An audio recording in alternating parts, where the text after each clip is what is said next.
하나님의 말씀 욥기서 24장 말씀입니다. 어찌하여 전능자가 시기를 정하지 아니하셨는고 어찌하여 그를 아는 자들이 그의 날을 보지 못하는고. 악인을 향한 하나님의 심판이 시행되는 날입니다. 그 날을 준비해 시기를 정하지 아니하셨다는 것을 말씀하고요. 그래서 욥이 현재로서 이해할 길은 없지만 하나님의 말씀을 듣고 난 후에는 이 문제가 이제 극복이 되는 그런 욥의 마음이 기록되어 있습니다. 하나님의 공의의 시행, 보응의 원칙은 기계적으로 이렇게 적용되는 것이 아니고 하나님의 깊은 뜻에 따라 적용된다는 것을 알게 됩니다. 어떤 사람은 지게풀을 엉기며 양떼를 빼앗아 기르며 욥은 악인이 오히려 번영하고 있는 사실을 구체적인 예를 들어 증명하고 있습니다. 지게표, 경계를 짓다, 한계를 정하다 이런 뜻인데요. 이들이 이 지게표를 옮기면서 개인의 소유를 약탈하는 행위를 하는 것이고 공동체의 질서를 파괴시키는 그런 일을 하는 것입니다. 지게표를 옮긴다는 거 악인이 하는 것이고요. 가부의 나귀를 몰아가며 가부의 소를 볼모 잡으며 고아의 나귀를 몰아간다. 부모 잃은 고아에게는 나귀가 유일한 재산인데 유일한 노동력이나 다름없는 그것을 약탈하는 행위, 이것은 고아의 생명을 위협하는 행위고, 가부의 소를 볼모 잡는다는 것은 가부의 생활 미천이 항소하는데 이것을 전당물로 빼앗았다. 그래서 가부의 전 재산을 강제로 압류한다는 것을 여기서 시사하는 말씀이고요. 빈궁한 자를 길에서 몰아내나니 세상에 가난한 자가 다 스스로 숨는구나. 빈궁한 자들을 자기들이 다니던 길로부터 밀어내어서 방황하도록 만든다. 약탈 행위를 한다는 것입니다. 그래서 그 길을 마음대로 다닐 수 없게 만든다는 뜻입니다. 압제자들에 의해서 길에서마저 쫓겨나야 된다. 이런 뜻이고요. 그들은 거친 땅에 들나귀 같아서 나가서 일하며 먹을 것을 부지런히 구하니 광야가 그 자식을 위하여 그에게 식물을 내는구나. 억압받는 가난한 자, 이런 자들은 밤늦도록 수고해도 아이들을 먹일 음식을 구하지 못한다는 그런 뜻입니다. 가난한 자들은 배가 고파서 칭얼대는 자식들의 음식을 구하기 위해서 찾아 나설 곳이라고는 강야밖에 없다는 것입니다. 그래서 이런 비참한 상황, 이것이 사악한 자들의 압제로 인한 결과다. 이렇게 말하는 것이고요. 밭에서 남의 곡식을 베며 악인이 남겨둔 포도를 따며 가난한 자들의 허기를 견디지 못해서 도둑질하게 하는 상황까지 이름을 여기서 암시합니다. 악인의 남겨둔 포도, 이것은 가난한 자들이 심지어 악인의 밭에 남겨진 것을 먹어야 할 정도로 비참한 꼴이 되었다. 그런데 악인은 가난한 자를 위해서 열매를 남겨두지 않았을 가능성이 있기 때문에 그런 곡식을 모아봤자 가족들의 굶주림을 해결할 수 있을 만큼 충분하지 못했다는 것입니다. 이 괴로움을 여기서 나타내는 것이고요. 의복이 없어 벗은 몸으로 밤을 지내며 추위에 덮을 것이 없으며 문제가 해결되지 않는 것입니다. 의식주 문제가. 그래서 비참하게 살아가는 이 모습, 이것을 나타내는 것이고요. 산중 소나기에 젖으며 가리울 것이 없어 바위를 안고 있느니라. 은신처가 없어서 산으로 피하지만 거기서 또 소나기를 만나면 소나기 흠뻑 젖을 수밖에 없다는 것입니다. 그래서 가리울 것이 없다. 편히 쉴 곳이 없고 바위라도 의지할 수가 없다. 추위와 소나기를 피할 수 없다는 것을 말씀합니다. 그래서 열악한 환경 속에 있다는 것을 나타내고요. 어떤 사람은 고아를 어미 품에서 빼앗으며 가난한 자의 옷을 볼모 잡음으로, 고아를 어미 품에서 빼앗는다. 아이를 강제로 빼앗는다는 것이죠. 무자비한 채권자들이 아비 없는 아이를 그 어미의 빚을 갚을 시간도 주지 않고 담보물로 빼앗아 간다. 이런 뜻입니다. 가난한 자의 옷을 볼모 잡는다. 가난한 자가 돈이나 곡물로 부채를 갚기 전에 악한 재주들은 그들의 유아들을 담보물로 잡고 그들의 옷을 빼앗아 간다는 것입니다. 그래서 이들의 삶을 완전히 파괴시키는 악인들의 모습을 여기서 나타내고요.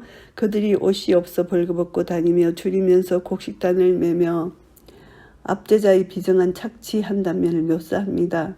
압제자들이 그들의 일을 억압적으로 가난한 자들에게 시켰지만 그에게 필요한 어떤 대가도 갚지 않고 보호해줄 의무에 대해서는 무관심하다는 것입니다. 그래서 줄이면서 곡식단을 벤다는 것이죠. 굶주림을 당하면서도 일을 한다는 것입니다. 짐승들도 그 입에 망을 씌우지 말라 그랬잖아요. 노동의 삭을 주지 않고 일을 시키는 것은 이것은 성경에서 매우 불의한 것으로 취급하고 있는 말씀이고요. 그 사람의 담 안에서 기름을 짜며 목말라 하면서 술틀을 발르니라. 압제자들의 매우 철저하고 혹독한 그들의 상태, 그들의 행위.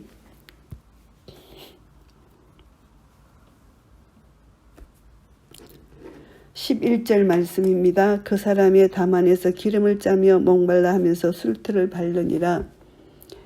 압제자들의 매우 철저하고 혹독한 감동이 시행되고 있는 그들의 정은 안에서 비천한 자들이 학대를 당하고 있다. 이것을 묘사합니다. 그래서 포도주의 틀을 밟고 있지만 가장 가깝게 있는 포도즙으로 갈증을 해소시킬 수 없을 만큼 혹독한 탄압을 받았다. 이것을 나타내고요. 인구 많은 성 중에서 사람들이 신음하며 상한 자가 부르짖으나 하나님이 그 불의를 보지 아니하시느니라. 도시 가운데 행해지는 강포 불의에 대해서 언급합니다. 압제, 살육으로 인해서 상하여 죽어가는 자들을 여기서 나타내는 것이고요. 상한 자가 부르짖는다. 치명적인 상처로 거의 죽게 된 자들이 부르짖는다는 것입니다. 도움을 호소하는 장면이죠. 그 불의를 보지 아니하시느니라. 사악한 범죄 행위, 도덕 질서를 깡그리 무시해버리는 행위, 이것이 이제 하나님이 보지 아니하시는 것 같이 이렇게 느껴진다는 것이죠. 또 광명을 배반하는 사람들은 이러하니 그들은 광명의 길을 알지 못하며 그 첩경에 머물지 아니하는 자라. 빛을 반역하고 어둠을 사랑하는 자들, 이것은 10계명 6, 7, 8계명을 어기는 살인자들, 간음자들, 밤 도둑들을 여기서 나타냅니다. 그래서 이런 부류의 악인들이 가지는 공통된 특성은 이제 광명을 미워한다, 빛을 미워한다, 어둠에 덮여진 엄밀한 재앙을 남몰래 행한다는 것이죠. 그래서 광명을 배반하는 사람들이라고 표현합니다. 빛을 싫어하고 빛의 원수들을 가리키는 것이고요. 광명의 길을 알지 못한다. 악한 자들이 빛의 길에 익숙하지 못하기 때문에 거기에 대한 빛에 대한 지식을 얻으려 하는 것 전혀 관심을 기울이지 않는다. 그래서 그 첩경에 머물지 아니한다.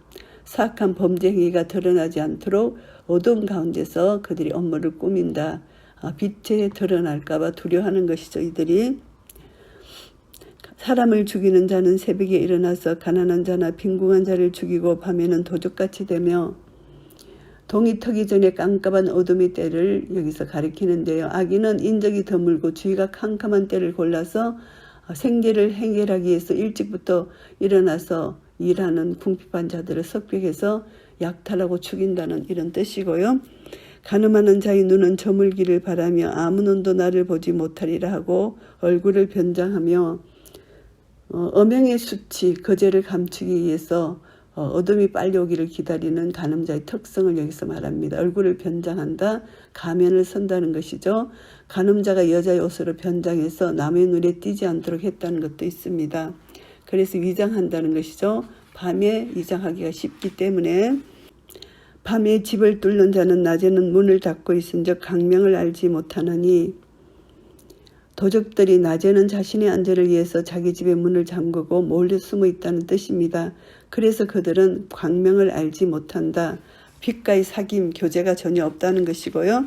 그들은 다 아침을 흑암같이 여기니 흑암의 두려움을 알미니라. 아침을 흑암같이 여긴다.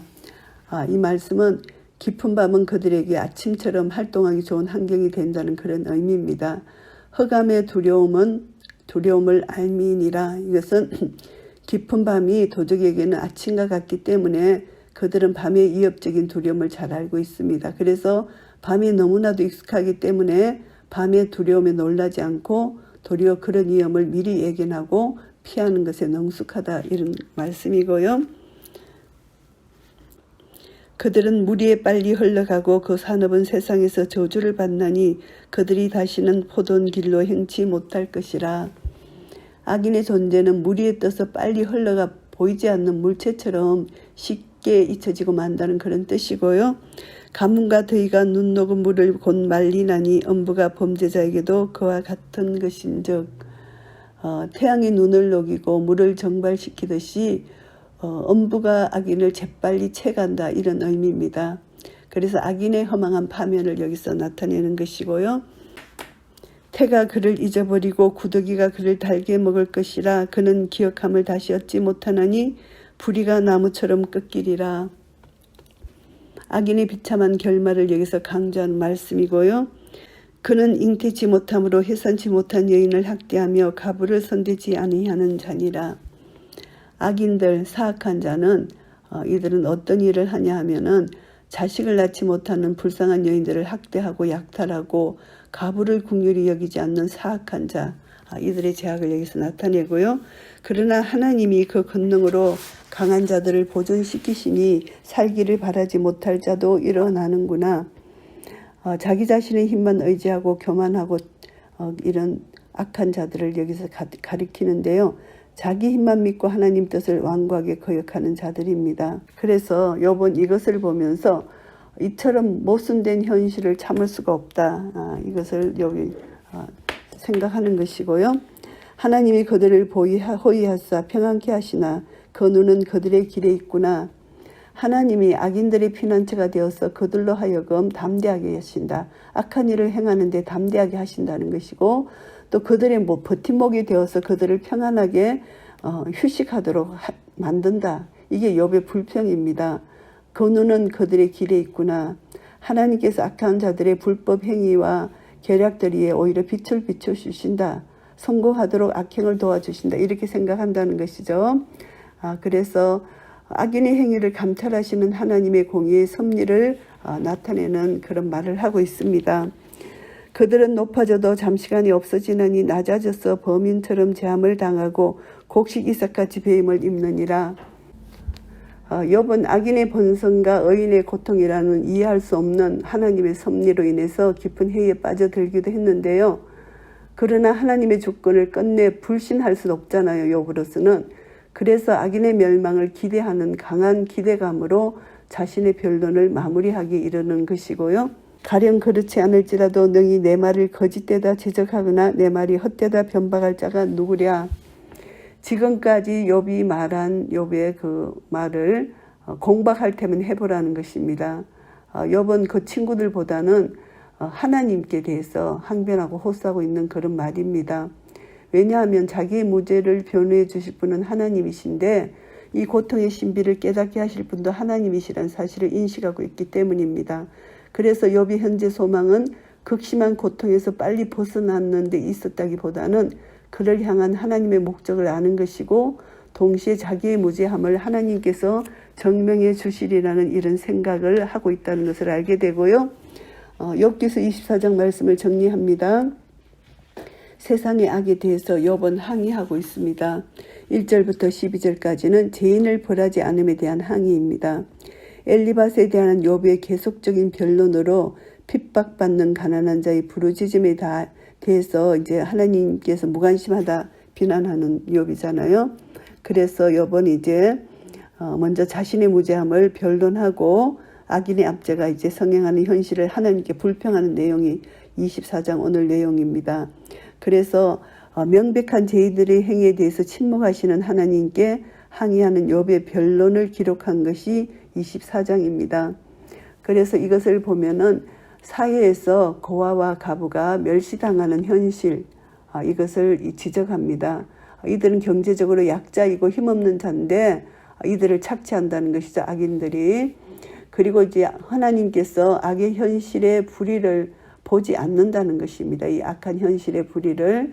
그래서 힘없는 자들이 고통당하고 압제당하는 현실을 보면서 하나님께서 이 불의에 대해서 왜 무관심하고 계시냐, 이런 뜻입니다. 그것을 불만을 토로하고요. 자신의 억울함과 의로움을 변호하려는 의도가 함축적으로 내포되어 있는 것이고요.